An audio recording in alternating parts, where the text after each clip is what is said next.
அந்த காகம் ஒரு காகமுக்கு தண்ணி தாக அடிச்சு அந்த காகம் நினைச்சு கொஞ்சம் தூரமா பறந்து போச்சு.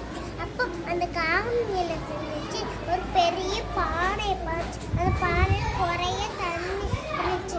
அதை பார்க்கத அந்த சின்ன சின்ன கல்லை கீழே பார்த்து அதை அதோட வாயை வச்சு அந்த வாயோட வச்சு தூக்கி பானைக்குள்ள போட்டுச்சு. பானை அப்படியே மேலே நிற்கி தண்ணி மெதுவாக வரும் மேலே.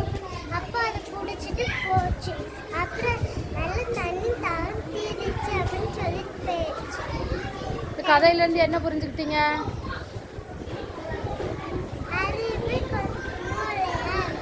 மூளையை வச்சு யோசிக்கணுமா?